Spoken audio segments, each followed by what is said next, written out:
I welcome you all, and I hope that you enjoy this video home cookbook. I happen to have included in this program the favorites that have given me pleasure over the years and that I have cooked for my friends and have given them tremendous pleasure.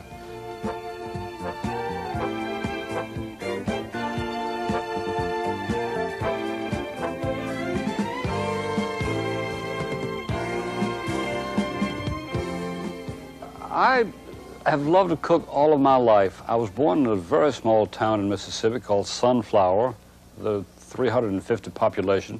My mother decided she'd take up the reins of the family, and she thought the only thing that an aristocratic young Southern woman could do would open a boarding house and a rooming house.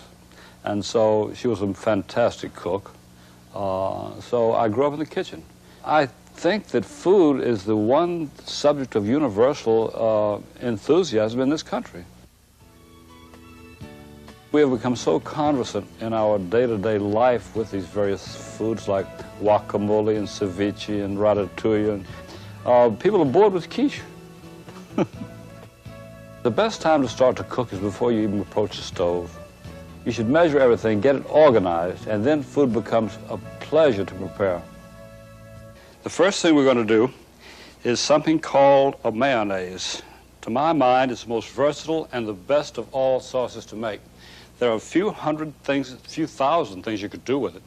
Once you make your mayonnaise, you can add chopped onion, you can add chopped parsley, you can add chopped basil, finely chopped chives, you can add chopped tarragon, you can add mustard to make a mustard mayonnaise, you can chop or leave whole some capers and add that, you can add a little bit of lemon juice, you can add chopped eggs, you can add finely chopped dill, a little bit of tomato paste if you wish, finely chopped diced tomatoes.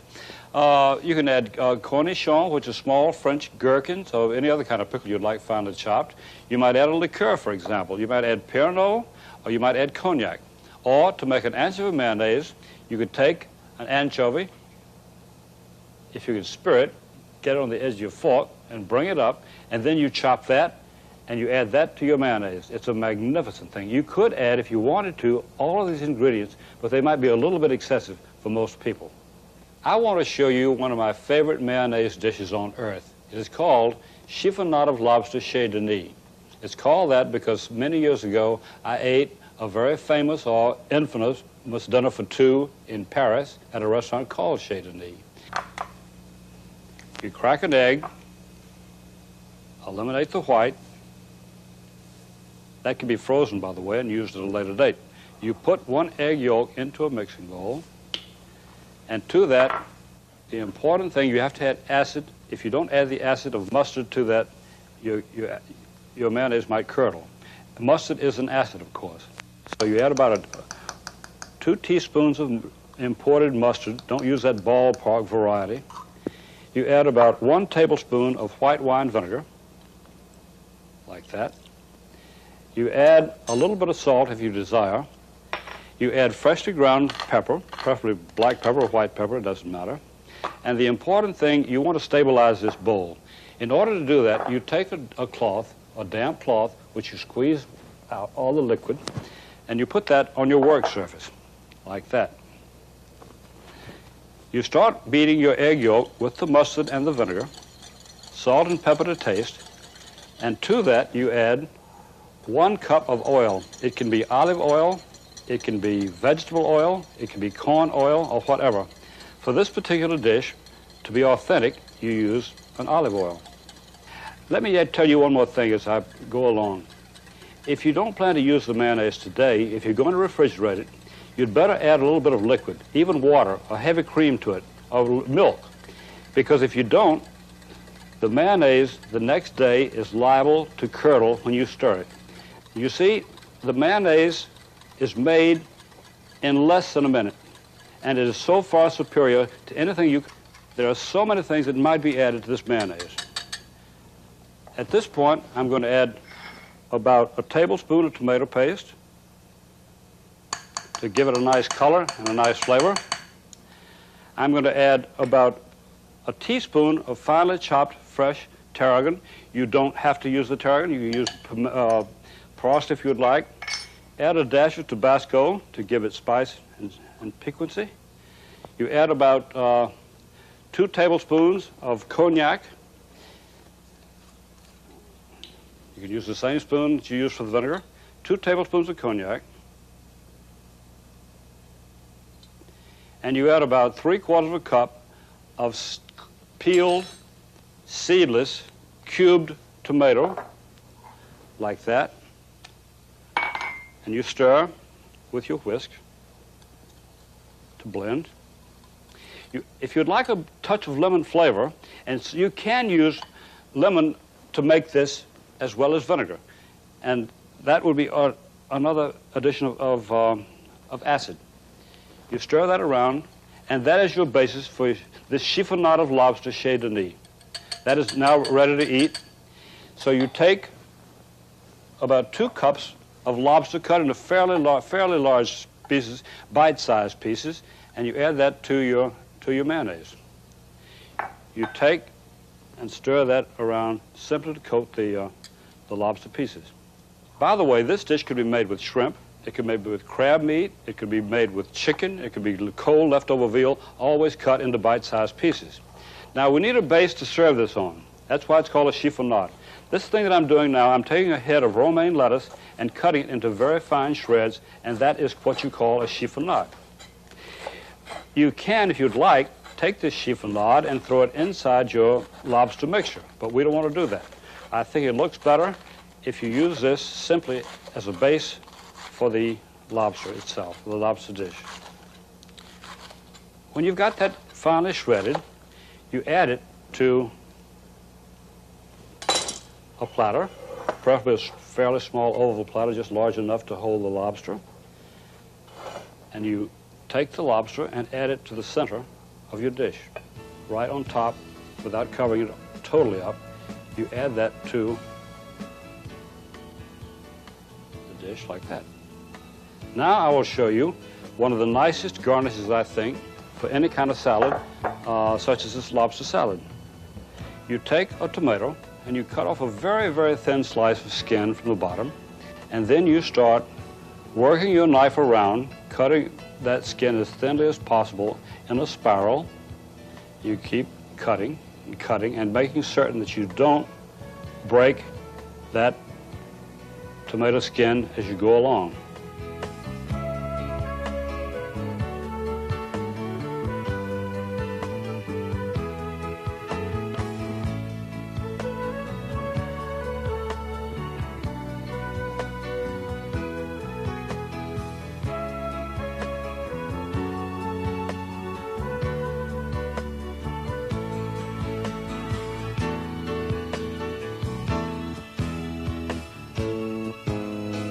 You take that skin, you take the bottom, and you twist it around and around inside itself like that.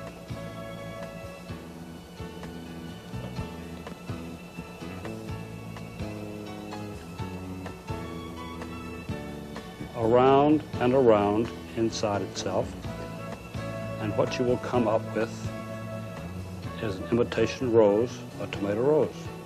You take it and place it in the center of your dish like that. And the dish is now ready to be served.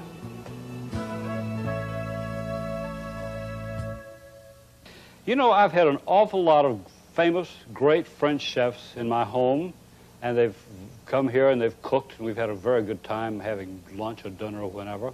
One of the best meals I had was when a chef called Marcel Chabron, who has a restaurant in a little town called Pont-de-l'Isère, not too far from Cognac, came, and he made a very fast and good, beautifully tasting scallop dish. So this is Marcel Chabron's Coquille Saint-Jacques, Pont-de-l'Isère. It's very simple to make. You take, you sprinkle about 1.5 pounds of scallops. They could be bay scallops, they could be sea scallops. These are sea scallops, which take a little bit longer to cook. You sprinkle those with salt and pepper, like that. Then you stir them in order to distribute those seasonings, like that. And would you believe that a Frenchman once told me the greatest American inventions of a rubber spatula? And I think I'm inclined to agree with him. So you set that aside. Now we take about 1/4 cup of fine olive oil and put it into a small saucepan. And then we add about 1/4 cup of very finely chopped shallots, like that. 1/4 cup finely chopped shallots. We add 3/4 cup of peeled, diced, seeded, fresh tomato, like that. And you should use red, ripe tomatoes. The riper the better, the sweeter the better. And you add about 1 tablespoon of let that cook for about, I'd say about 2 minutes. And while that's cooking, we'll start cooking our scallops. 1½ tablespoons of olive oil. You put that in a skillet and let it get hot.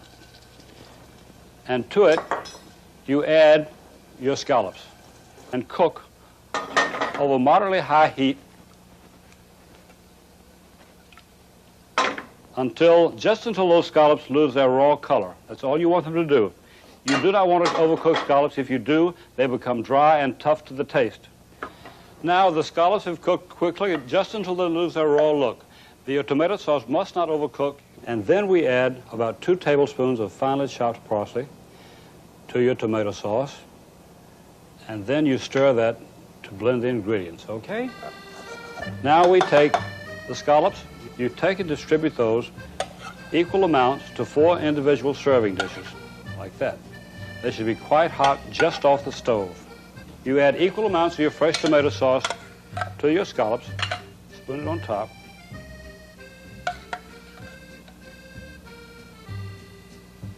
And this too, this sauce must be quite warm.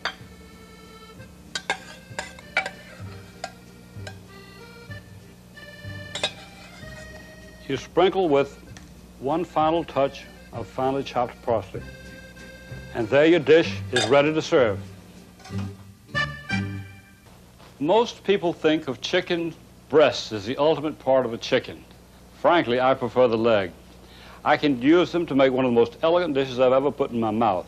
They're stuffed chicken legs. You stuff them with mushrooms and wild rice. And this is how you go about it. You take your chicken legs with the thighs attached, and you start cutting down over the thigh bone. You cut down through the meat to the thigh bone, scraping, cutting, slicing, taking care not to get down to the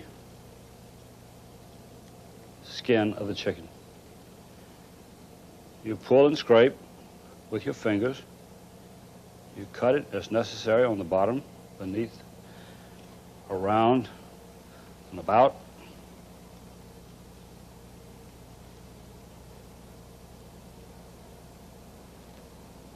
Getting as much of the meat off the bone as you possibly can. You finally will come to the point where the thigh is attached to the leg. You do not separate the 2 pieces. You keep cutting carefully and scraping to get that meat down.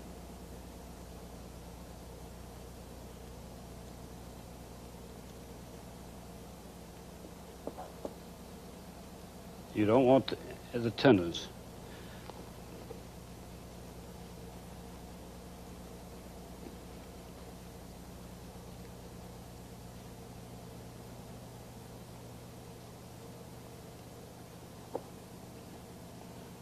The trickiest part is where the thigh bone and the leg bone are attached at that joint. Once you're past that, you're home safe.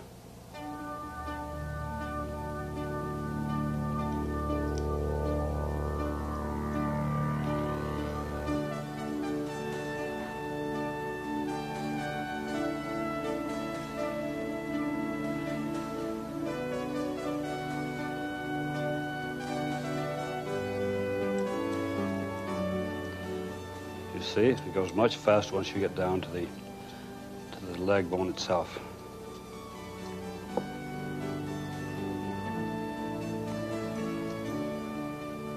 You cut almost, you scrape almost down to the very tip of the leg bone.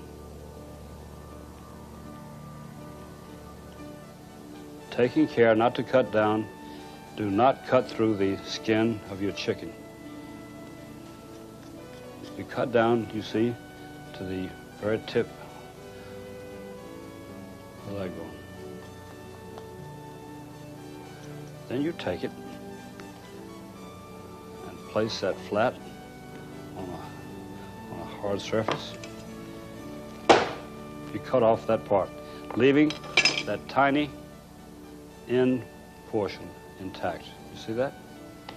And now your leg, your thigh, is ready to be stuffed. Now we'll proceed to make a stuffing for those chicken legs. You start out with 2 tablespoons of butter, which you add to a skillet, a small skillet, and you let that melt. When your butter is bubbling, you add 1/4 cup finely chopped onion. You add about 1/4 cup of finely chopped shallots. You stir that around over medium heat. You cook only until your onions and shallots are limp and a little tender and lose that raw taste.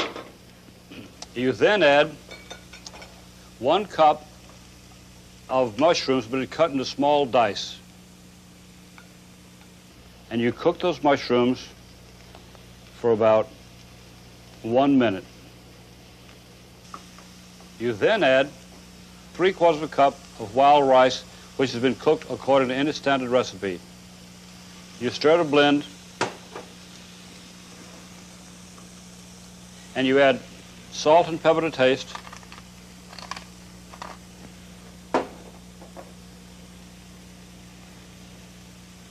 And you add just a dash of cognac.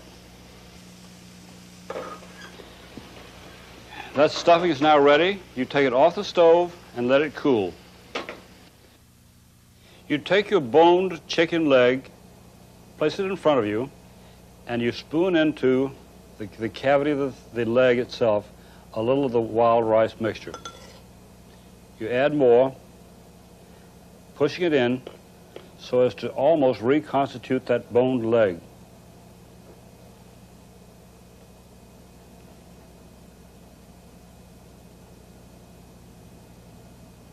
Try to be as neat as you possibly can, stuffing it and leaving a little bit to fill the boned thigh.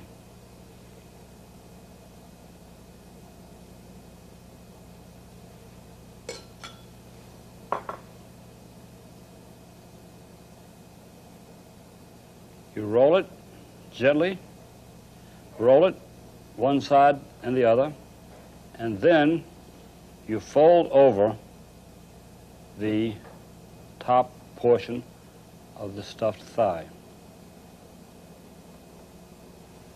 Leave it there for a moment.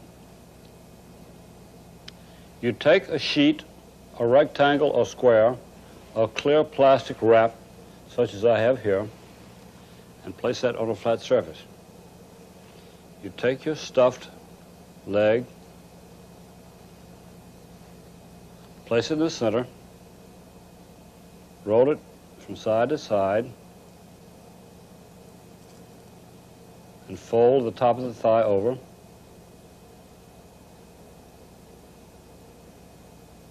And you enclose this, keeping the stuffing inside as much as you possibly can. This is not as tricky as it might appear on camera.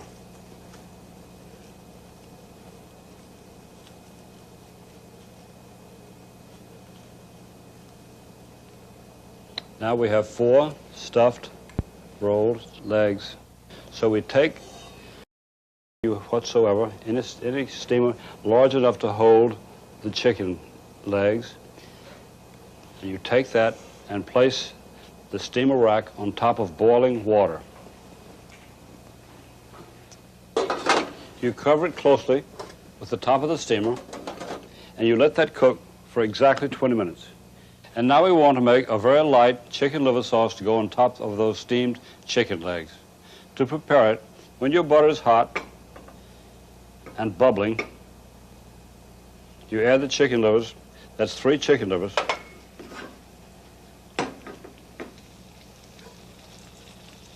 and you cook, shaking the skillet and turning the livers as necessary.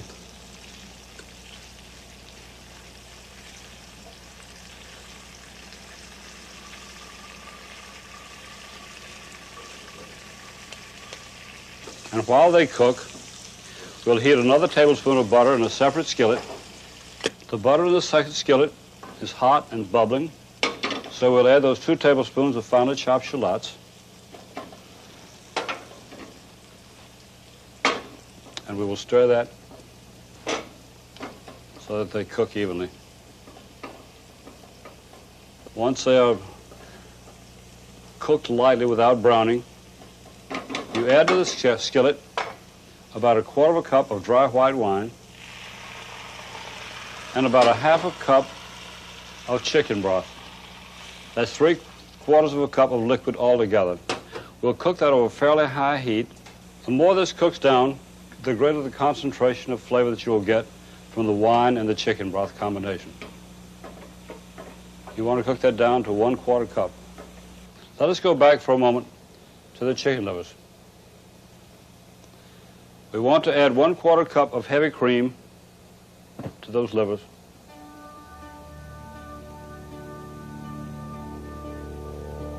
We want to let that simmer about 2 minutes.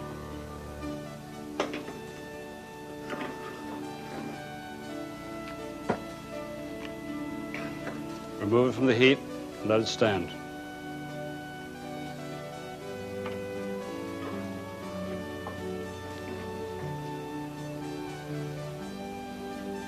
All good cooking takes is a little bit of patience.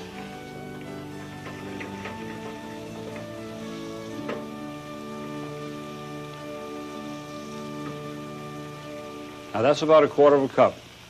To that second skillet, with the shallots, white wine, and chicken broth, we add 1 cup of heavy cream and bring that to the boil. You want to cook this combination of cream, chicken liver, wine, and shallots until it's reduced to 1 cup. And at this point, we will take both the cream sauce and the chicken liver mixture and put them into the container of an electric blender to blend well. I think the food processor is probably the greatest invention since the wheel or the zipper. On the other hand, there are times, on the rare occasions, when it's better to use an electric blender, and in this case, we're using the chicken livers as a thickener. It's much better to use a blender. You get a much silkier, much more liquid sauce. Start on low speed and gradually increase the speed.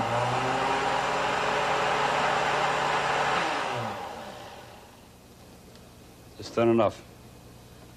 So we take that sauce and pour it into a saucepan to reheat.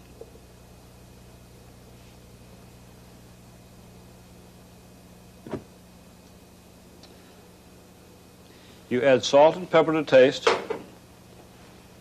and bring it gently to the boil.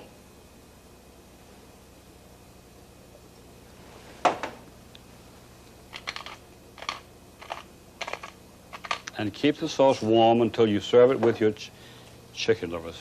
When your chicken legs are steamed for 20 minutes, you take them off the stove, and you had better take them out of the steamer and put them onto a dish, because they will have a lot of liquid coming out of the plastic wrap. So we take one out, find the seal, the edge of the wrap,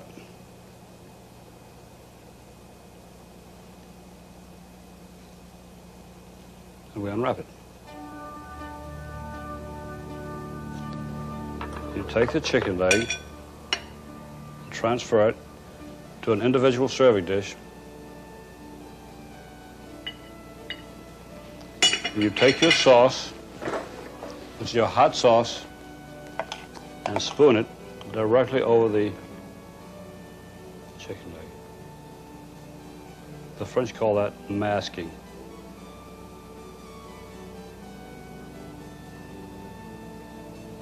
You then garnish that as you see fit.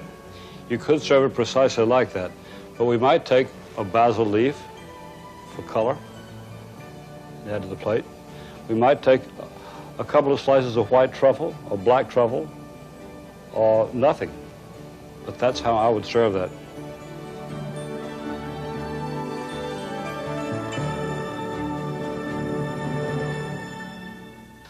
About 20 years ago in Paris, I had one of the most dramatic meals I've ever had in my life. It was at the Plaza Athénée Hotel, and the thing that impressed me most was a souffle and lobster or shrimp or seafood combination. I'd like to show you a variation on that dish. It consists first of a curried shrimp dish, which you put in the bottom of a souffle dish, and then you make a cheese souffle. You top your curried shrimp with the cheese souffle mixture, you put it in the oven, and it puffs up. When you take it out, you dig your spoon into it and serve it to yourself and to your guests, and you serve part of the souffle plus some of the curried shrimp. It's an incredible combination of flavors. The first thing we'll do is to prepare the curried shrimp. If you want, for example, to serve that curried shrimp by itself, it goes quite well with, say, a dish of rice or with toast. And then you can also, separately, if you want to, make a cheese souffle and serve that by itself. But I think it's much more dramatic to have the combination of things. So the first thing you do is to take about 24 shrimp, about 1 pound of medium-sized shrimp, and to that you add salt and pepper to taste. You blend that around and let that stand until you make your curried sauce. Okay, let's go to the stove for a moment. To make the sauce for the curried shrimp, you take 1 tablespoon of butter and put it into a saucepan, and you heat that. And once the butter melts,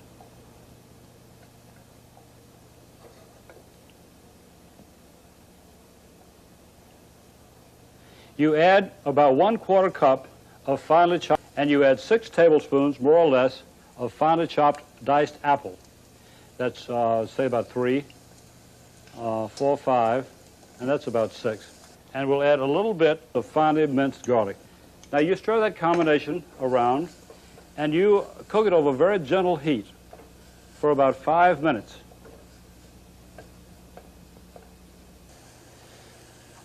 Now, you want to add to this 2 or 3 tablespoons, depending on your personal taste, of good curry powder. Be sure it's a good grade. And you cook, stirring that, I would say, for about 30 seconds. And then you add 1/3 of a cup of finely diced, not too ripe, but sweet banana, like that. And you want to add about 1/2 cup of fresh fish broth, or if you want to, you could substitute clam juice. It's a very good substitute for fish broth. You also add 1/4 cup of fresh or canned tomato sauce, preferably fresh. And this is homemade that I'm adding to this. You add that to the saucepan, and you keep cooking that for about 2 minutes once it comes back to the boil. After that is cooked, you add about 2/3 of a cup of heavy cream. Once it reaches the simmering point, you want to let it cook for about 2 minutes. If you have a sauce, as this is, it's a little bit too liquid, and you want to thicken it, the best way, the simplest way, is to do this. You take a small mixing bowl, and you add 1 tablespoon of butter for this amount of liquid, and you add 1 level tablespoon of flour. Knead it with your fingers until it comes out to be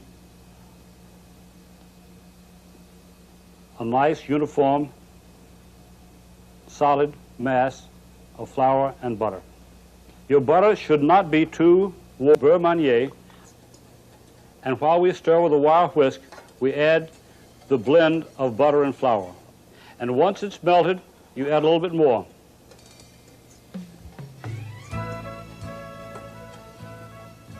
And now, this is the basic sauce for your curried shrimp. You can let it simmer if you wish, or you may simply cut off the heat while you prepare your shrimp to go into this sauce.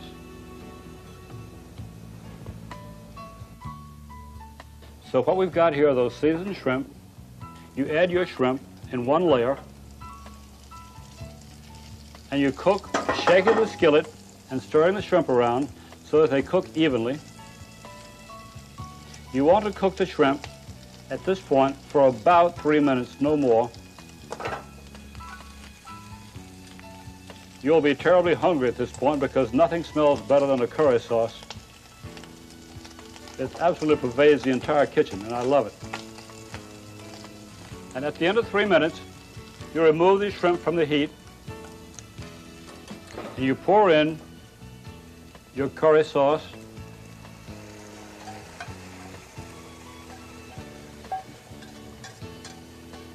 And you stir that around to blend well.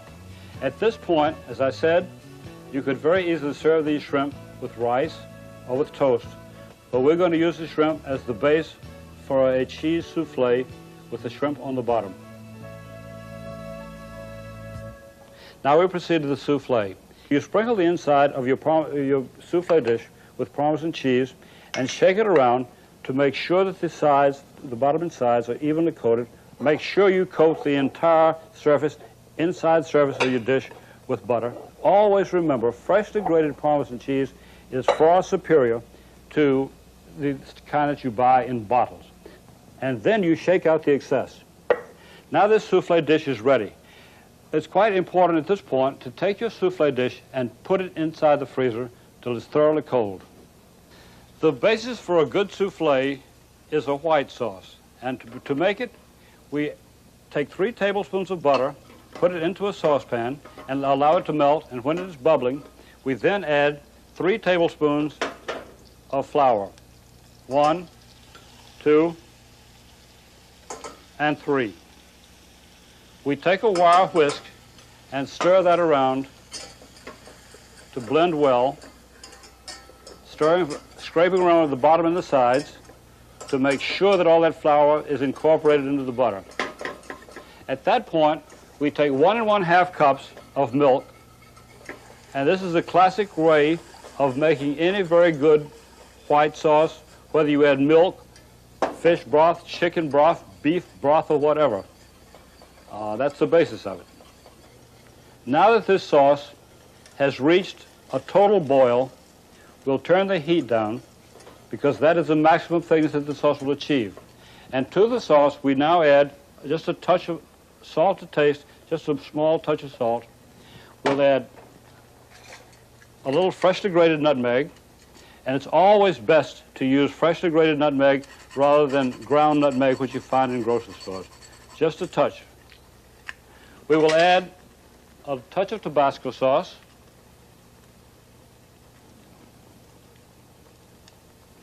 and we'll add a little bit, 2 or 3 drops of Worcestershire sauce, freshly ground pepper to taste. And I might add, when I added that Worcestershire sauce, that it's a very complimentary flavor for cheese dishes. You stir that around. We want this sauce to be a little bit silkier, a little bit more smooth, and to achieve that, we will take about 1 tablespoon of cornstarch, and we will take 2 tablespoons of water and add it to the cornstarch. You stir that gently to blend well. You stir that into your sauce, stirring quite rapidly with your whisk. And you let it come just to the boil, and that has reached a second maximum thickness. And then you turn your heat off briefly, and you take this over and add your already prepared egg yolks. You take a whisk or any other mixing device, and you blend well, beat well, beating rapidly with your whisk. Beat quite as fast as you can, because you don't want the egg yolks to scramble. And if you don't beat fast, that's what's likely to happen. Egg yolks are another thickening agent, just as cornstarch and flour are. You take this sauce and return it quite briefly to the stove. You do not want to cook it. You bring it barely to the simmer.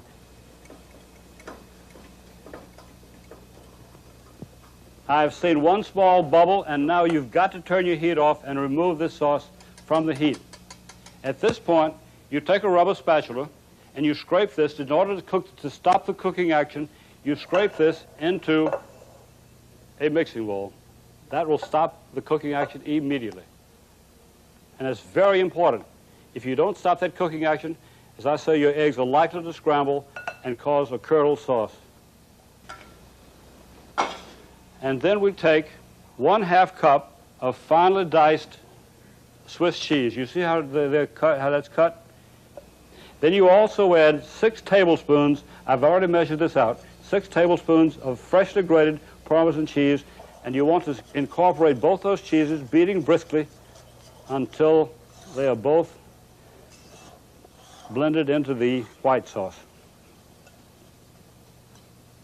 You know the thing that makes a souffle rise is beaten egg whites. That causes the levitation. And you can either do this by hand, beat your egg whites by hand, or you can do it with an electric mixer. I am a lazy cook, and I much prefer something that has an electric motor attached. So you take 6 egg whites in a bowl, and you start beating. You want to beat them until they're stiff. And the best thing to do is keep turning your bowl around and around.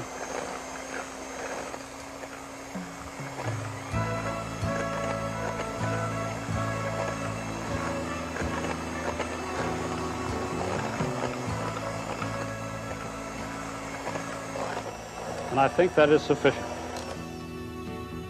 Then you take, this is a very important thing in making a souffle, you take about 1/3 of those whites and you add them to your cheese souffle mixture. You beat that fairly well till no whites show. You then take the remaining egg whites and you add them to the top of your cheese souffle mixture. These you quite carefully fold in using a spatula. You stir from the bottom, fold and stir, always making certain that your spatula does go down to the bottom of the cheese sauce. If a few whites show, that's okay too. That will take care of itself in the oven. And this souffle mixture is now ready to be used. Then we take our hot shrimp dish and we pour that pour it quite carefully into your prepared dish. Smooth it down. And then we take our souffle preparation and pour that neatly on top of the shrimp. You don't have to make it thoroughly smooth on top. Just pour it in. It's essential that you put this on a baking sheet because it might flow over if you do not. The oven has been preheated to 400 degrees. You put in your cheese souffle and bake it for exactly 5 minutes. You then reduce your oven heat to 375 degrees. You then let your souffle continue to bake for from 20 to 25 minutes until it is nicely puffed and browned on top. And it's ready to serve.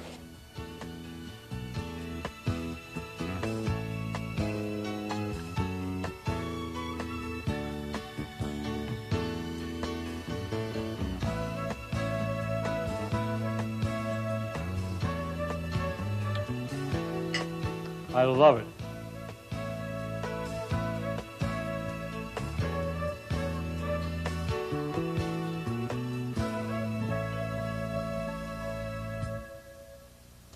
Within the past 2 or 3 years, volumes have been written about and talked about American cooking. When I was in Buffalo about 3 years ago, I ran across one of the most incredible dishes I've ever put in my mouth. I was at the Anchor Bar. I was taken to the Anchor Bar in Buffalo, and I was served what they call buffalo chicken wings. This originated in the Anchor Bar in Buffalo.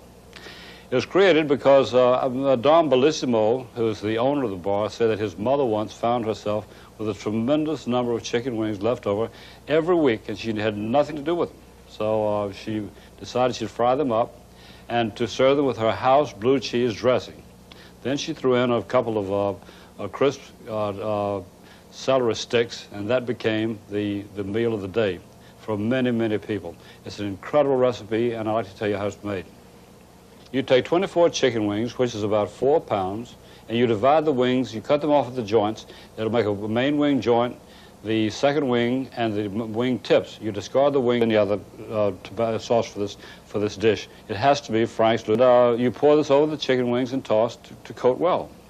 You serve this with a blue cheese dressing. 1 cup of mayonnaise, about 2 tablespoons of finely chopped onion, and about a teaspoon of finely minced garlic, 1/4 cup of finely chopped parsley, about 1/2 cup of sour cream, a tablespoon of lemon juice, a tablespoon of white wine vinegar, and about 1/4 pound of crumbled blue cheese, such as Gorgonzola or plain blue cheese or Roquefort, whatever you want. And then you add salt and pepper to taste. You blend these together, and when you are ready to eat this, you dip your chicken wings in this blue cheese dressing, and you eat a piece of celery stick, and you have another piece of chicken wing, and so on. It's to die for. Mm.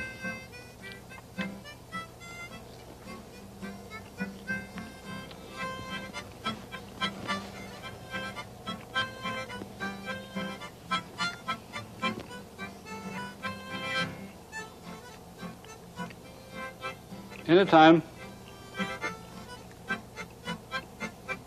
I can eat chicken wings like that, I will shuffle off to Buffalo.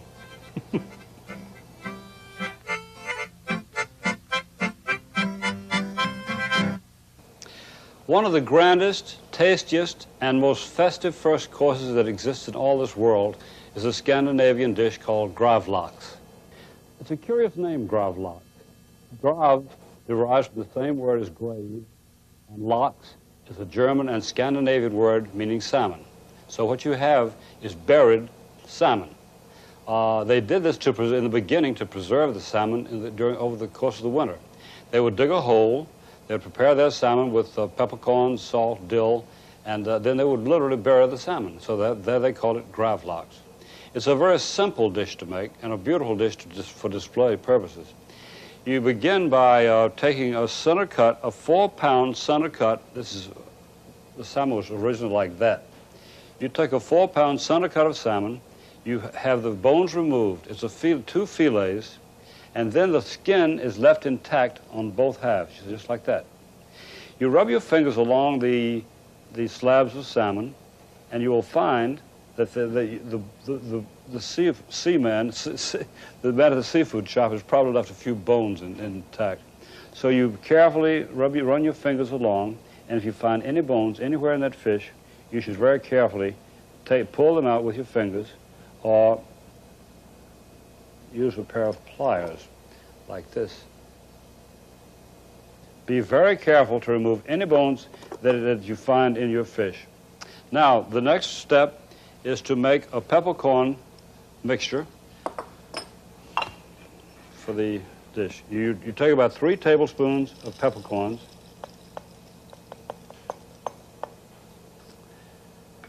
and you put that in a spice mill or a coffee mill, a small one, and you blend it till they're sort of coarse fine. You could do this with a mortar and pestle, but this is much more efficient, and these spice mills are available in any fine department store or any shop that specializes in fine cooking equipment. You put your top on, and you start it spinning. It's one of the handiest gadgets I know. You can use this for fresh coriander seeds, or for dried coriander seeds, dried cumin seeds, and so on. Now you have your peppercorn mixture, which you will transfer to a small bowl. And you will blend that with about 5 tablespoons of sugar.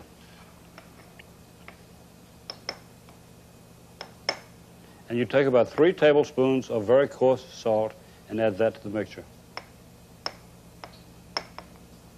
You blend these spices quite thoroughly with the fingers. You take the mixture and sprinkle equal amounts over the salmon and rub it to distribute it evenly.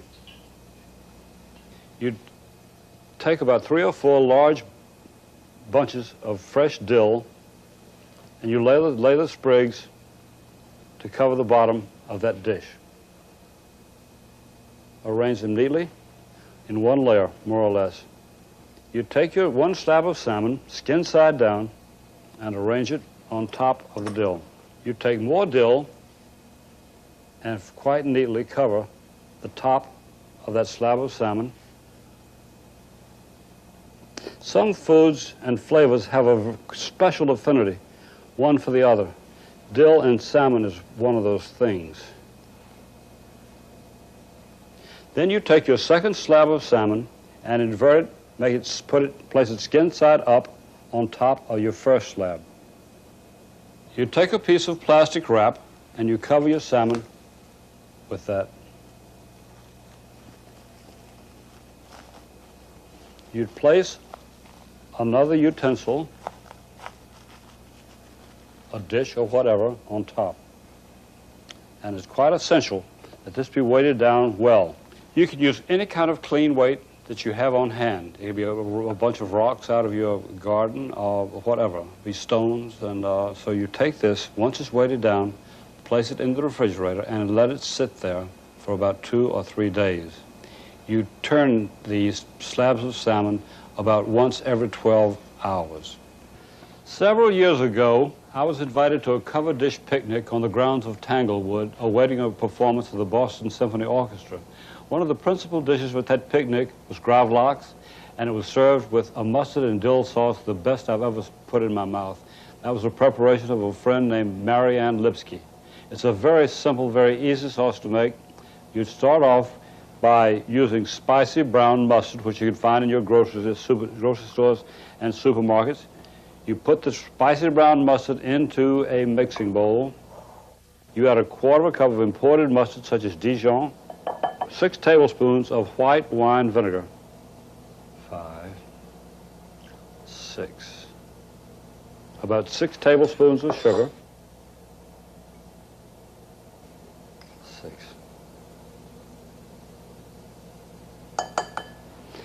You start stirring that with a wire whisk, and when it's well blended, you gradually add 1 cup of corn, peanut, or vegetable oil. You would not use olive oil in this recipe. You want to beat that sauce quite briskly as you gradually add the oil. This sauce, by the way, refrigerated, will keep for days. So will your gravlax. At this point, you'll add a little bit of salt and pepper to taste, about 1 cup of chopped fresh dill. It has to be fresh dill. You stir that in.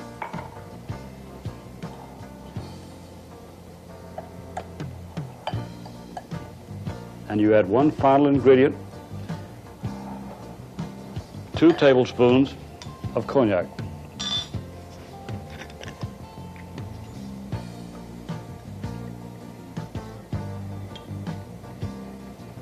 The cognac is not essential, but it gives a very fine flavor to your sauce. And that is a mustard and dill sauce, Tanglewood style. And when you serve your gravlax, you should slice it on the bias like smoked salmon. You should slice it as thinly as possible on the bias, and then you transfer that to an individual dish. You spoon a little of your mustards and dill sauce around that.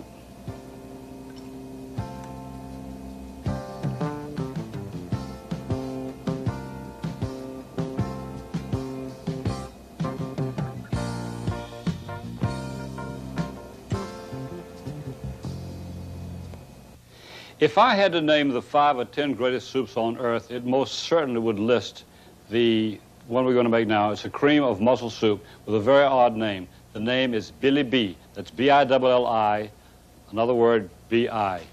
The name came about because there was an American tin tycoon whose name was William B. Leeds. He lived in Paris. He was very rich, stayed at the Ritz, and every day he'd go to Maxime's restaurant and he'd order cream of mussel soup. He loved it so they finally put on the menu his nickname, Billy B. And so you start off with 2 pounds of mussels. The important thing about mussels is to clean them extremely well before you start cooking with them. It always has a little beard there. You take the beard away, and then you polish your mussels with a scrubbing of a piece of steel wool or scrubbing plastic or whatever. Once they're very well cleaned, you take them and you play one half shell against the other half shell. If this thing opens easily, it might be full of silt, some sort of dirt substance. And if it does, you're in a terrible wreck. Once your entire soup will be cloudy and full of silt. And you want to avoid that, so play one half shell against the other. This is 2 pounds of mussels, which you have very well cleaned. You put them into a kettle. And to that kettle, you turn the heat on, and you add about 2 tablespoons of finely chopped shallots. You add two small onions that have been cut into quarters. You add about 2 sprigs of parsley, a little bit of salt and pepper to taste, not much salt because the mussels themselves are a little bit salty, being seafood. 1 cup of dry white wine, 2 tablespoons of butter, 1 bay leaf, and about 3 sprigs of fresh thyme, or about 2 teaspoons of dried thyme. You cover that closely and bring it to the boil. Cook 5 to 10 minutes, just until the mussels open. So now the next thing we do is to place a sieve inside a mixing bowl. You line your sieve with a square of cheesecloth. You take your mussels, plus their liquid, and empty it into the cheesecloth. That'll strain any sandy deposits of silt out of the mussels and out of their liquid. You take your strained mussel liquid and you pour it out of the bowl into a kettle, a large saucepan, and to that you add 2 cups of heavy cream. This is not a low-calorie soup by any means.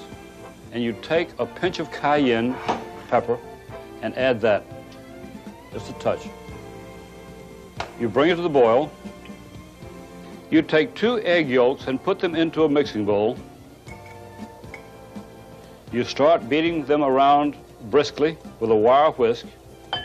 And now you want to warm those egg yolks up a little bit. So you take about 3/4 of a cup or a cup of your hot liquid, add them to the egg yolks and stirring rapidly with the whisk. You add them to your soup, stirring with the whisk. Now at this point you do add the mussels. You take them out of the shell and you'll notice there's a little rubber band that surrounds each mussel. It looks like a rubber band. You should take that away. It's rather chewy. Then you take your mussels and add them to the liquid, and your soup, the moment they're heated through, is ready to serve.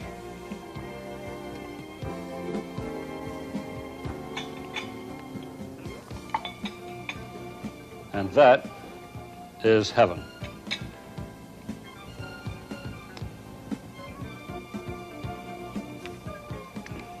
It's too good.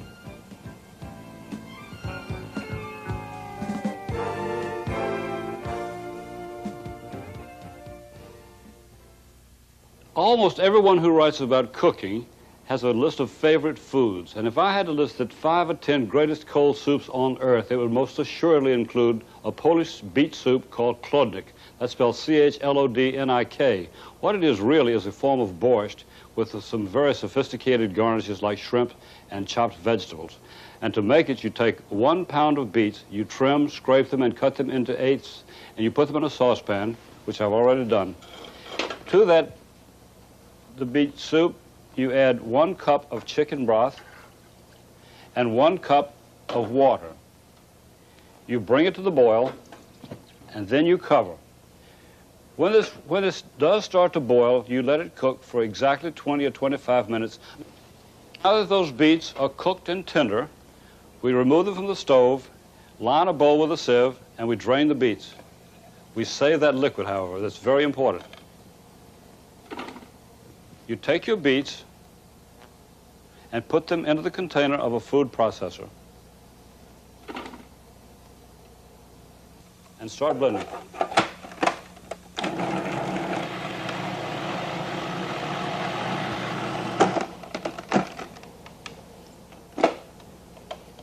And you scrape your beets into a mixing bowl. And to your pureed beets, you add the beet liquid, the cooking liquid.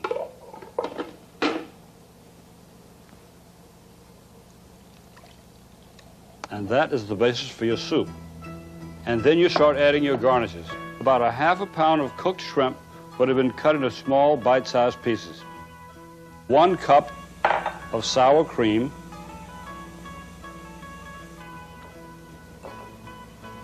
You stir that briefly.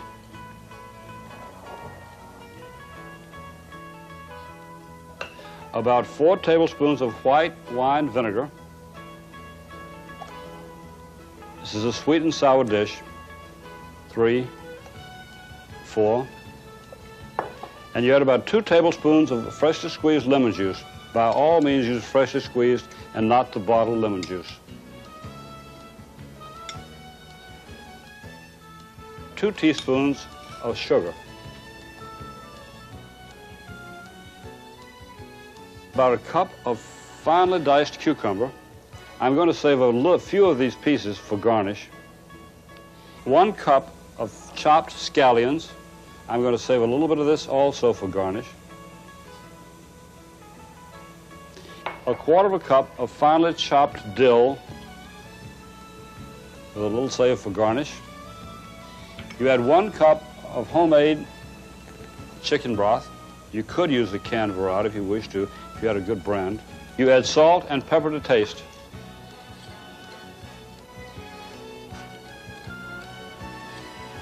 And that is the basic Kludnik. You know, there are a lot of people who might think that guacamole is a little bit commonplace, a little bit trite, not to my taste. I love it.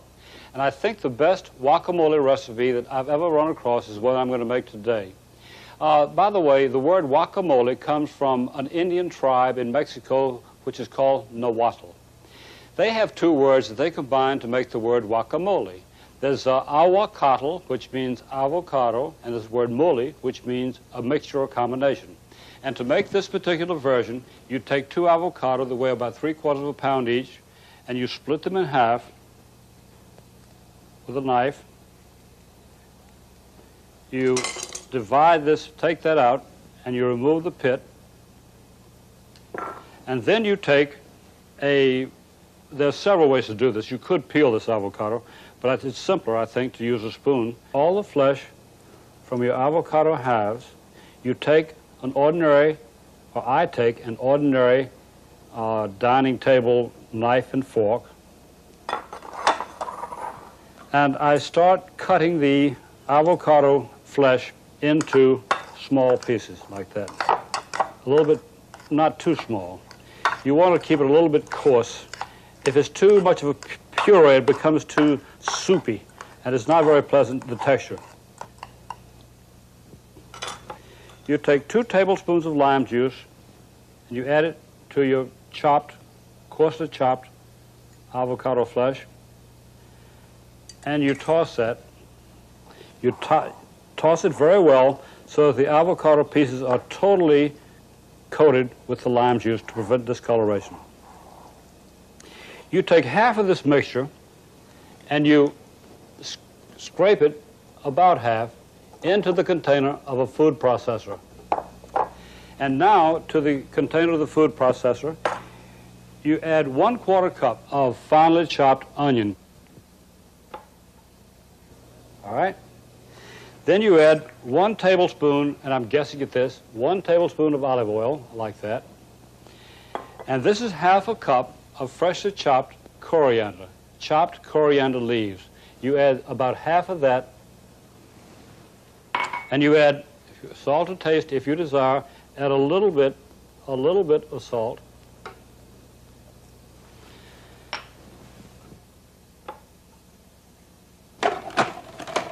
And you blend. You blend it as finely as possible.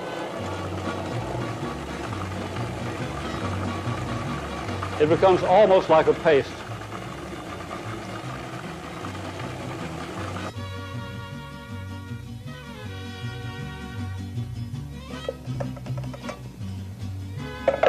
And you scrape this avocado paste into your original avocado mixture.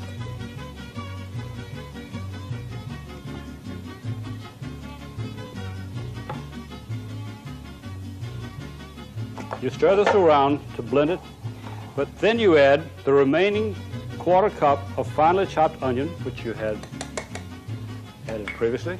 You add your remaining freshly chopped coriander, fresh coriander leaves. You add about 2 canned chopped hot chilies, preferably Serrano chilies. And then you add about 3/4 of a cup of fresh red ripe tomatoes, which have been peeled, seeded, and cut into small cubes. You blend all of this together, and then you pour and scrape it into a suitable serving dish. And that is our guacamole. We'll serve it later with tortilla chips.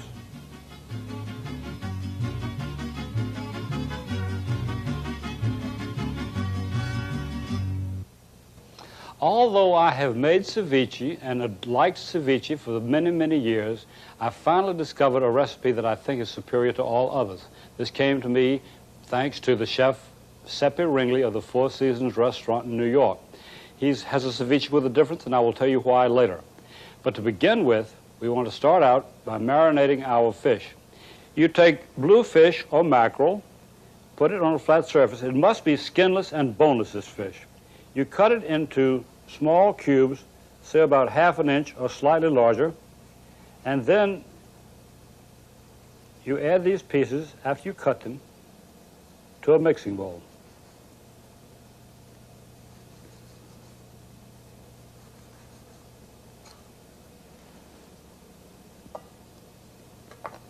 That is a total of 1 pound of cubed fish pieces, skinless, boneless fillets. Then you add to that about 7 tablespoons of freshly squeezed lime juice. You should not use the bottle of lime juice that you can buy at grocery stores or supermarkets. 2, 3, 4, 5, 6, and 7. You stir that briefly, you cover it, and then you put it in the refrigerator and leave it for 12 hours or longer. I will tell you about 3 secret ingredients that I always add to what I think is the best ceviche I've ever eaten. One of them is finely chopped heart of celery.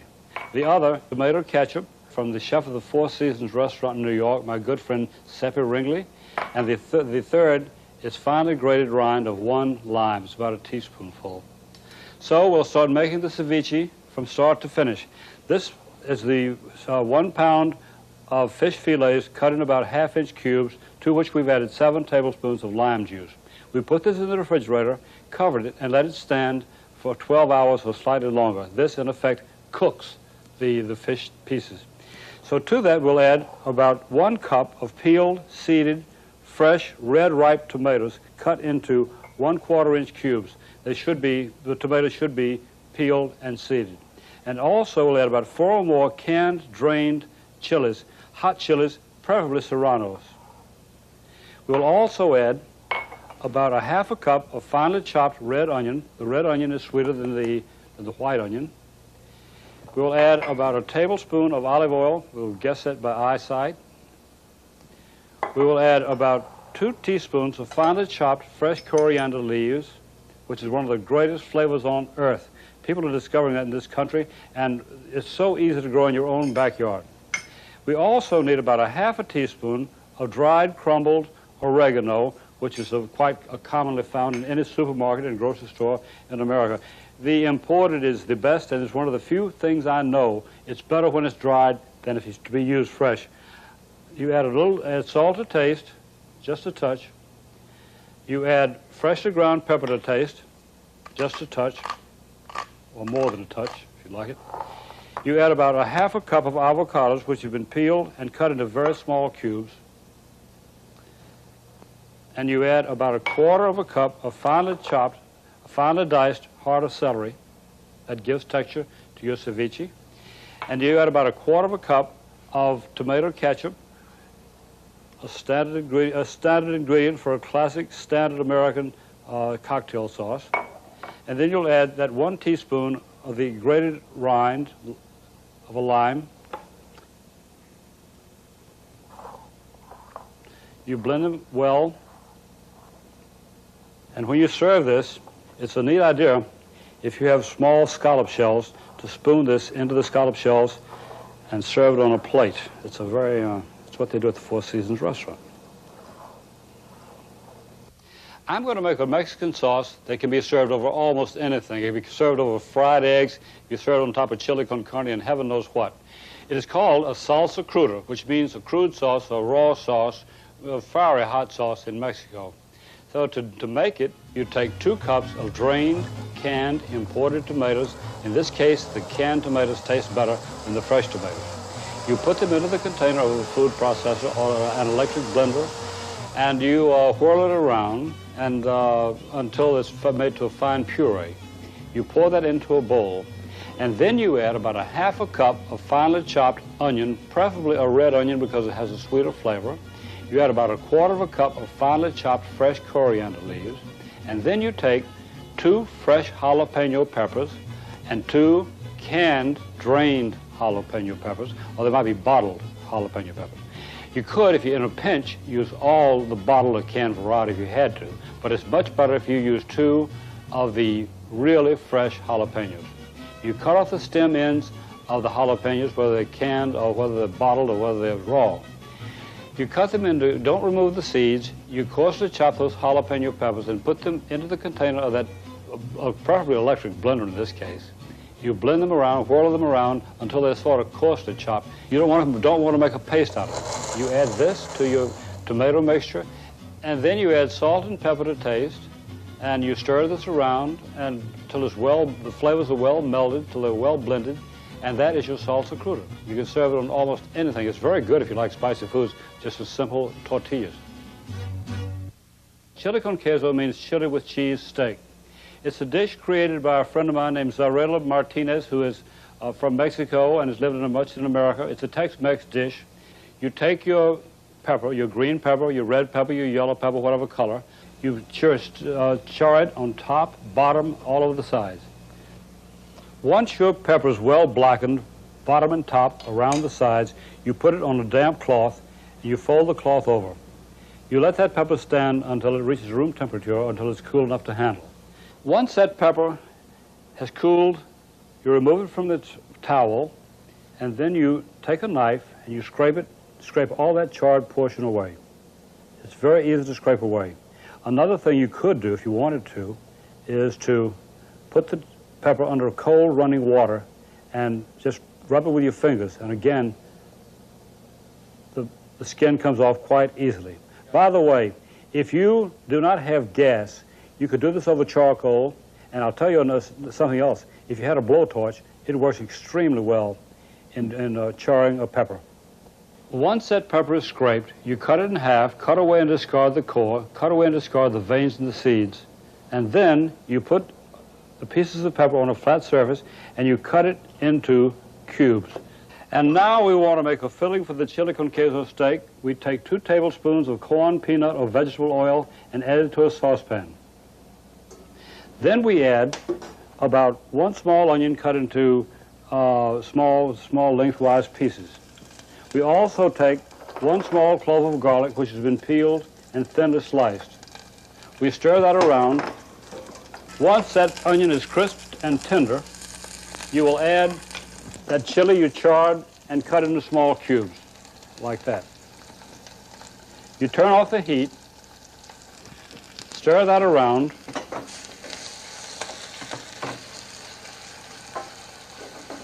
and then you will add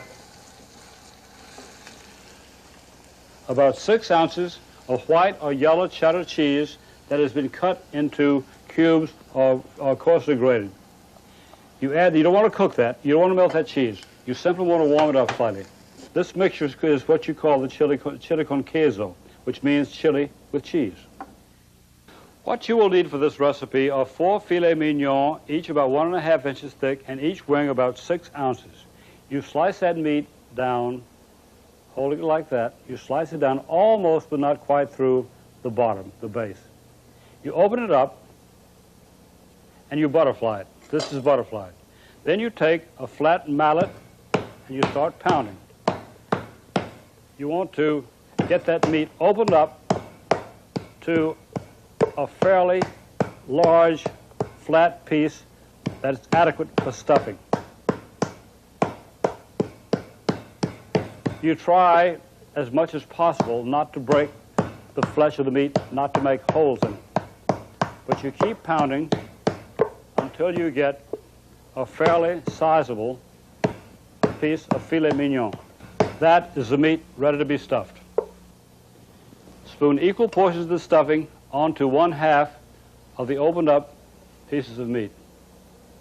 At this point, you fold over the other half of the pounded meat like that and press it around the edges. It'll make a natural seal.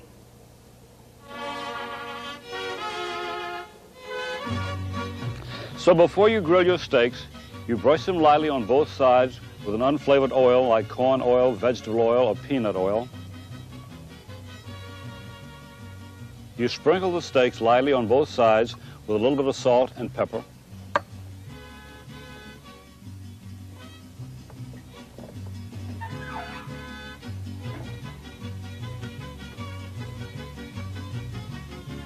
And you cook them 2 minutes to each side.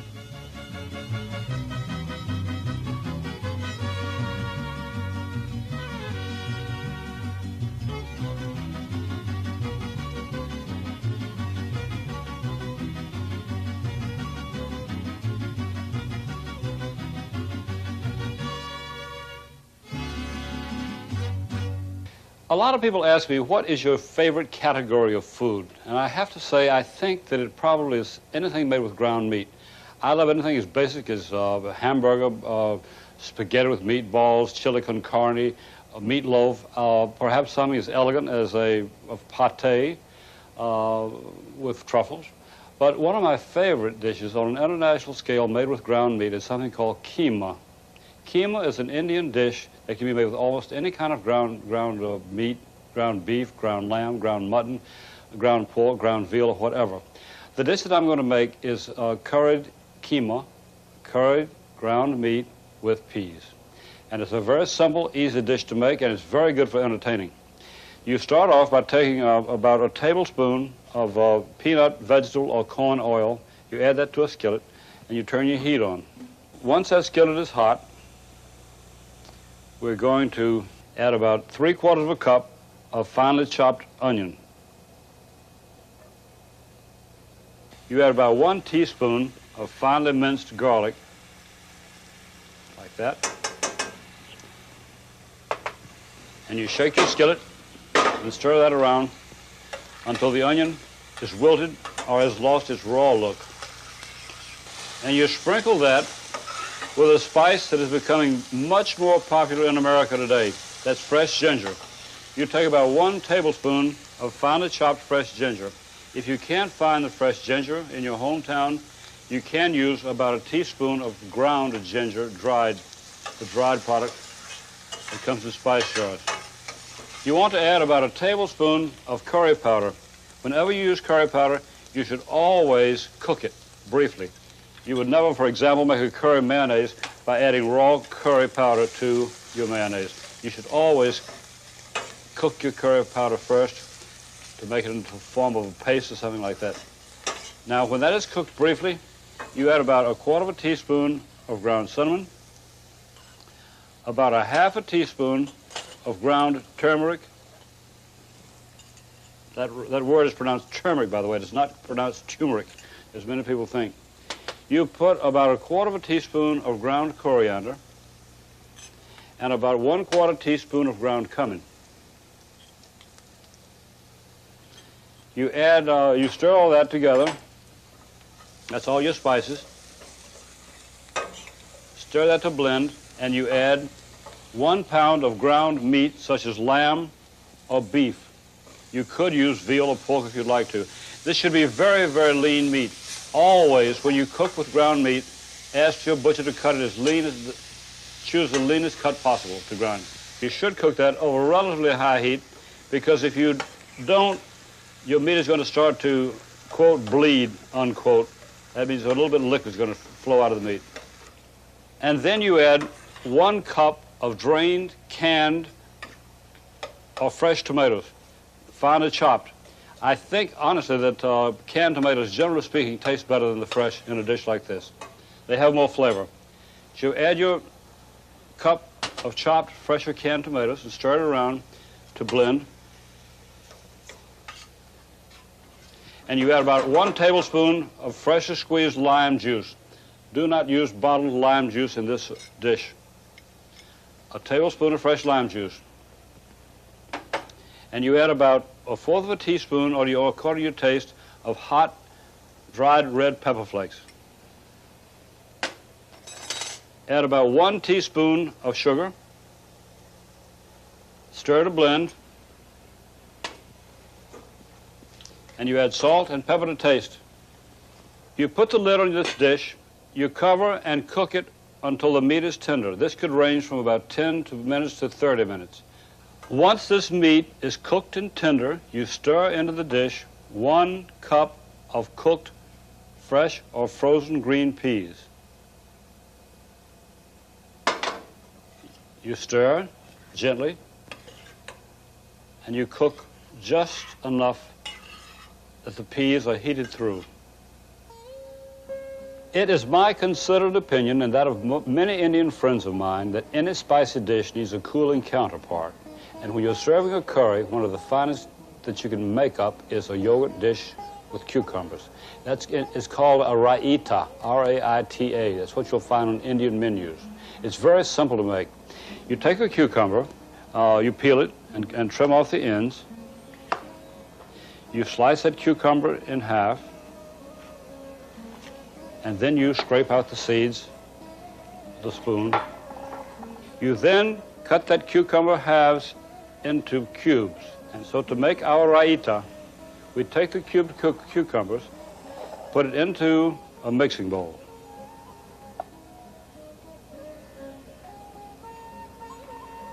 We add about 1/4 cup of finely chopped scallions, green part and all.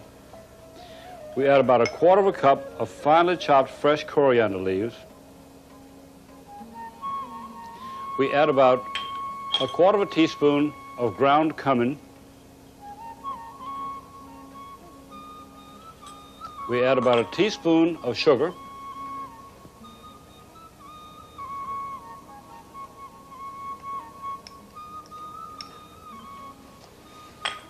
You finely chop 1 jalapeno or other hot chili pepper, green. You add that. And this is my own conceit, I like to use 1 finely chopped bottled jalapeno pepper, which gives a very special flavor to this dish. That's 1 finely chopped bottled jalapeno pepper. And then we blend all of that with 1 cup of yogurt.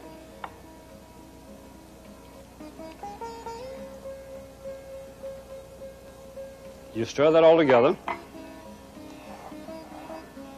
Add a touch of salt and pepper. Blend well. And that raita goes very well as a cooling counterpart to your keema with peas. You serve this keema with rice and chutney. And that is your Indian meal.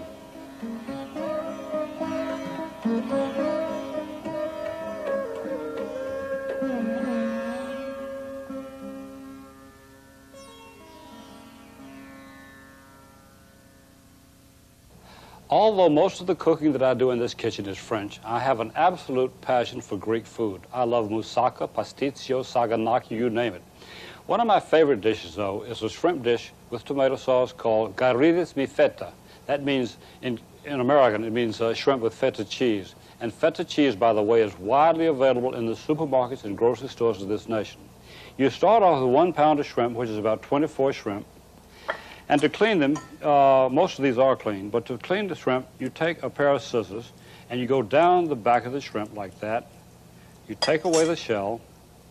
And by the way, the shell makes a fantastic fish stock or shrimp stock.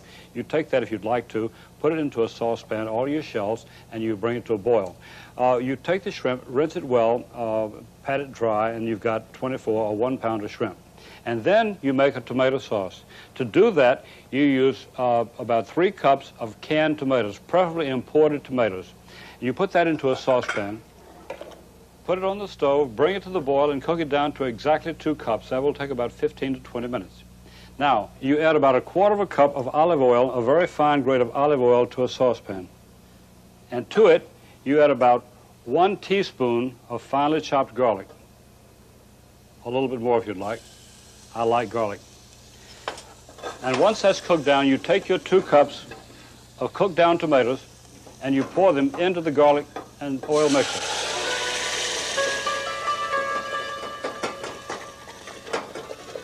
It splatters. Watch your step, watch your hand, watch your face.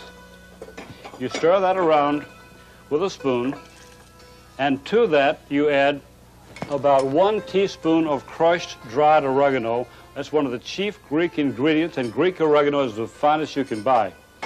You add about 1/4 cup of fresh fish broth, and if you don't have fresh fish broth, you can always use bottled clam juice. You add about 2 tablespoons of drained capers, and you add about 1 teaspoon of dried red pepper flakes. If you're allergic to hot red pepper, you can leave this out, but I happen to love it. So you add about a 1/2 teaspoon or 1 teaspoon. You add salt to taste if you desire. You add freshly ground pepper, and you stir that around, and that is your sauce. Now we want to pre-cook those shrimp quite briefly in butter. You stir them around so that they cook evenly, and you keep turning, shaking the pan and stirring. You want to cook these shrimp just until they lose that raw look. And you have ready 4 ramekins or individual serving dishes, and you add equal amounts of shrimp to the serving dishes. And over that, you spoon your tomato sauce. This, by the way, this sauce will be very, very good on top of spaghetti. You can make exactly the same sauce in exactly the same manner and pile it onto cooked spaghetti and serve it with Parmesan cheese on the side. Now, you take about 1/4 pound of crumbled feta cheese and you spoon equal amounts on top of your tomato and shrimp dish. You put the ramekins, as I've got them here, arranged on a baking dish, and you put this in that oven, which, as I say, has been preheated to 350 degrees. After your shrimp and tomato sauce have baked for 15 to 20 minutes, when they're nice, hot, and bubbling as these are, you take them out of the oven and put them on a flat surface. Then you take that anise-flavored Greek spirit, the classic drink of all of Greece. You take ouzo, and you sprinkle it as liberally as you care to on top, say about a teaspoon up to a tablespoon on top of your shrimp and your tomato sauce. Then that is now ready to be served with hot bread. This is called garrides mi feta, which means shrimp with feta cheese. If I were asked to name the most popular of all French desserts, I think it would undoubtedly be a chocolate mousse. If you like chocolate mousse, I'll show you how to double your pleasure. You take 1/2 pound, which is 8 cubes of unsweetened chocolate, and put that into a saucepan. You add 1/2 pound of unsweetened butter. Combine the two.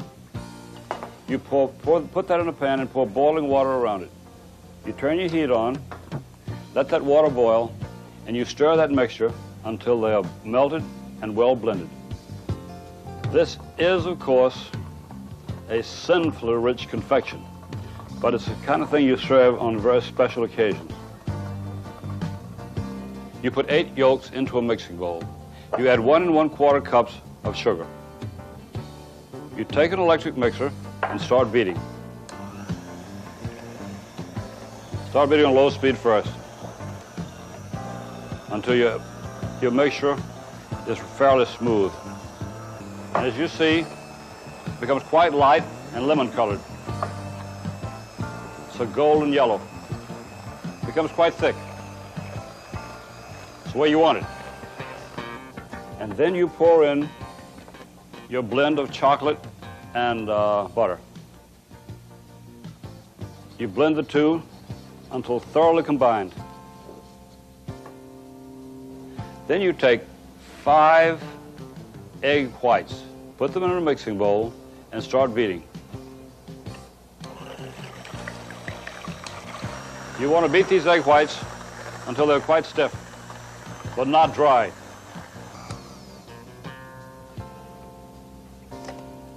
You take 1/2 of the egg whites and spoon them into, or scrape them into the chocolate mixture.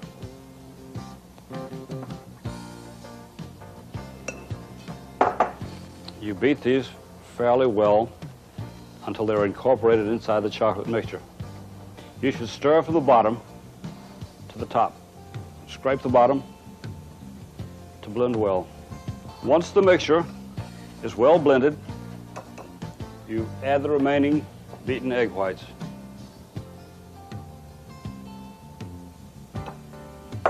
And you fold these into the chocolate mixture until no whites show. Stirring and scraping from the bottom as always. Of this mixture into the prepared pan. You place this in the oven that has been preheated to 350 degrees. As I was saying, this is one of the most incredibly rich desserts you'll ever put in your mouth. It's the ideal confection for chocoholics. Once your cake is baked for 1 hour, you remove it from the oven.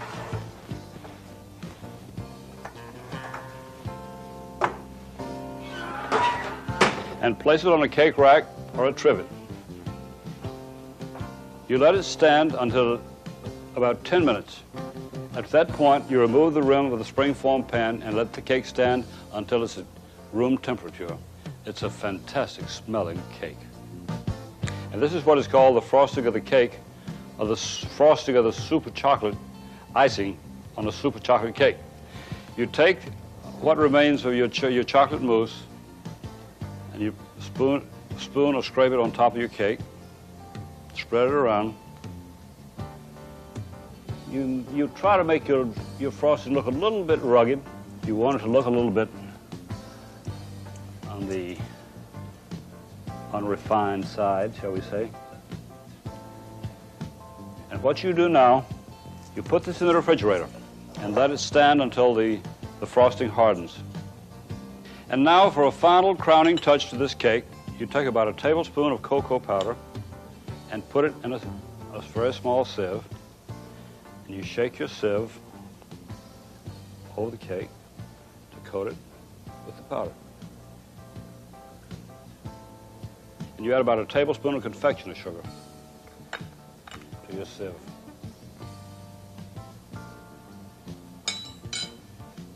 You sieve that white powder over that.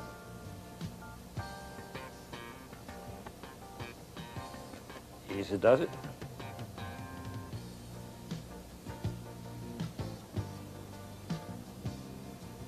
And now I'll add one of my favorite garnishes for any dessert, especially chocolate. And that is a candied violet. That is a candied violet. Directly in the center of the cake. I was thinking recently that so much has been written and said about American cooking within the past few months. The most American of all desserts, to my way of thinking, is a cheesecake. It's one of the best desserts, too. It's rich, it's sweet, and it's good. I have a variation, my own variation of that cheesecake that I think is absolutely superb. It's a hazelnut cheesecake. You could make it with any kind of toasted almonds or pecans or any other kind of nut, but hazelnuts are by far the best. And it's very simple to make. You take your toasted hazelnuts and put them into the container of a food processor. You put on the lid, and you whirl it around.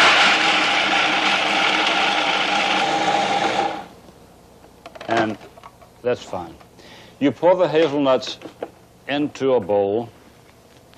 You want to have those hazelnuts retain a certain texture, not become a paste. And if you process them too long, they do become paste-like.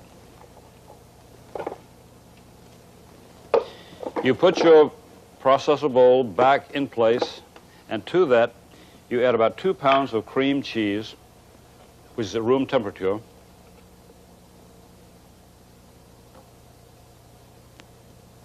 And that's plain supermarket, grocery store cream cheese, a typically American product. You add about 1/2 cup of heavy cream.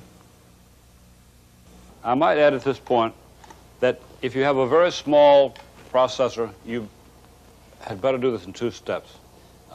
Divide your ingredients in half. This is a 12-cup container. You add your 4 eggs and 1 3/4 cups of sugar and about a teaspoon of vanilla extract. Use pure vanilla extract in making this. You add your processed hazelnuts.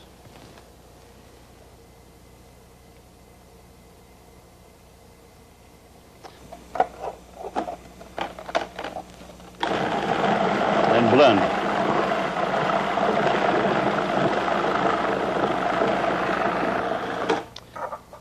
Butter the insides, bottom and sides of that cake pan very, very well. Then you take about 1/3 cup of graham cracker crumbs. You roll them around so they coat the bottom and sides of the cake pan evenly. And then, when your cake pan is well coated throughout, you shake out the excess. You take your cream cheese mixture and pour and scrape that into your prepared cake pan. You shake the pan so that the mixture is fairly smooth on top. You put that inside a larger pan, which this will be called a water bath. And to that, you add a quantity of boiling water. The reason you do this is so that the cake will cook at the most gentle rate possible. Watch your fingers. That hot water is hot. Place the pan in the oven and let it bake for exactly 2 hours at 300 degrees before you reduce the oven temperature. And after the cake has remained in the oven for 1 hour, you remove it, the water bath. You take the cake out of the water bath and place it on a trivet. You let it stand for 2 hours to cool before you unmold it.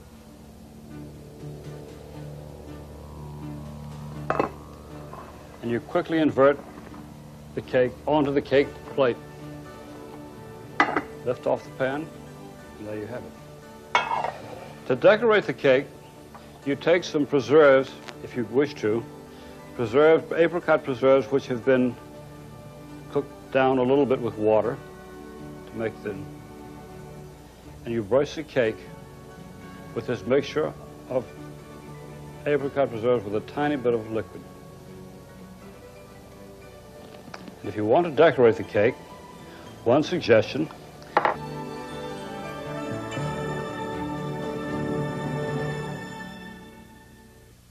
to make a sweet pie pastry, you take 2 cups of flour. This is for a 10 or 11-inch pie, and put it into the container of a food processor. You add about 2 tablespoons of sugar, a pinch of salt if you desire, 2 egg yolks and 12 tablespoons of butter that is cut into small pieces. And then you start blending. You have ready ice water. That is water with ice in it. You add about 2 tablespoons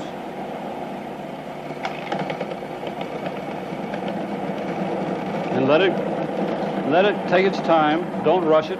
Let's see what happens with that. If it doesn't form into a ball, we would add more water, but 2 tablespoons is sufficient for this batch of dough.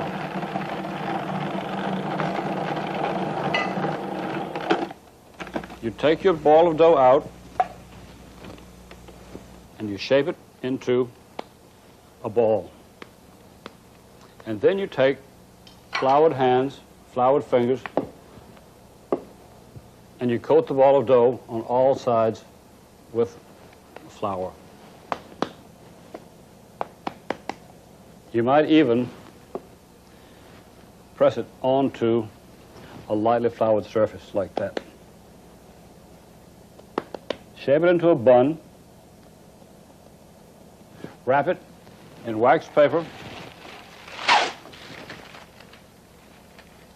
and let it rest in the refrigerator for 1 hour before you roll it out. You sprinkle a flat surface and preferably a chilled surface with flour. You take your ball of dough, which has been chilled for 1 hour, and turn it on top of the table inside the dough. Run it around a little bit like that.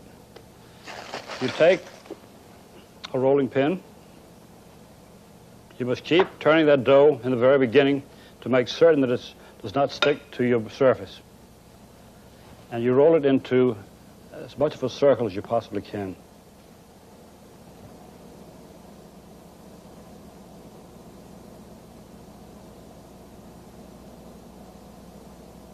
You lift the dough up and roll it onto the rolling pin, trying to keep it from breaking.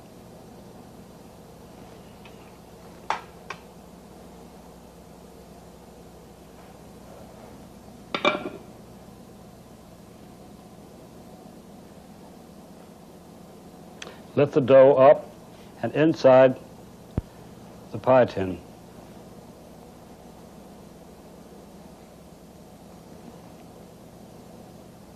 You might break off a piece of dough and dip it into flour, make a ball out of it, and press this against the inside of the dough in order to make it adhere to the sides of the pie tin. You ready? You take your rolling pin,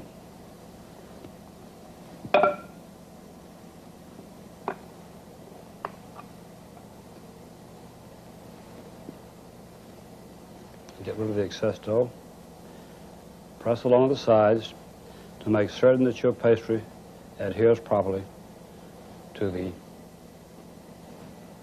metal. You take this and put it in the freezer and let it stand for 1 hour before you bake it. We'll now start making the filling. To do that, you add 1 1/4 cups of dark corn syrup into a saucepan. To that, we add 1 cup firmly packed dark or light brown sugar, preferably dark. We put the heat on and we start stirring. You want to bring this to the boil and cook it stirring until the sugar dissolves. This is my favorite dessert when I was a child in Mississippi, and it continues to be my favorite of all desserts now that I've reached a certain adulthood. And so what we do now is to add 4 tablespoons of butter. And you stir that until the butter melts. Now that the butter is melted, we will hasten the cooling process just a little bit by adding 1 1/2 cups of coarsely chopped pecan halves. You stir that around, and that will cool the syrup a little bit. And in the meanwhile, we need 4 eggs. And at this point, I will add just a touch, about a teaspoon of pure vanilla extract. You beat that. And then you pour and scrape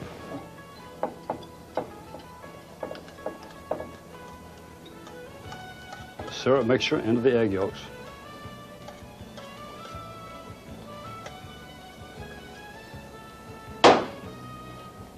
Mixing very, very well. You take your prepared, partially frozen, pastry-lined pie shell, and you pour the pecan mixture inside it. More for appearance sake than anything else, you top that pie with whole pecan halves, which you simply drop on top, like that. Once the pie has cooked for about 45 minutes, you remove it from the oven and place it on a flat surface to cool. It could be served a little bit warm with ice cream on top, with whipped cream on top, but that is quite rich enough as it stands.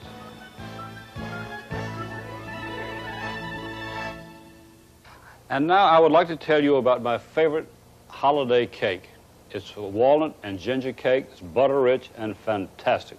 It has a delicate flavor of Madeira wine. It's a very simple cake to make, but it does take a little bit of mixing. You start off with a 10-inch, 12-cup bundt pan, and you butter the inside of that lightly. You sprinkle that with flour and shake out the excess. And then you combine 1 cup of candied ginger and about 1.5 cups of golden seedless raisins and about 3 3/4 cups of broken walnuts, preferably black walnuts. They have a lot more flavor. You sift about 3 cups of flour and a teaspoon of baking powder on top of the candied ginger mixture, and then you cream together 1 pound of butter and 2 cups of sugar. You beat into that creamed butter and sugar mixture about 6 egg yolks and about 1/4 cup of Madeira wine. You pour and scrape that onto your candied ginger mixture, and you blend.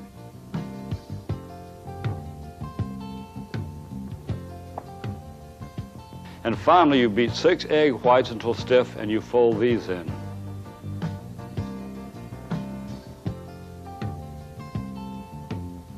And now we bake the cake for exactly 2 1/4 hours at a temperature of 275 degrees. You take it out and let it cool, and that's your walnut and ginger cake. I hope that you have and will continue to enjoy this video home cookbook. It's been a great pleasure to produce.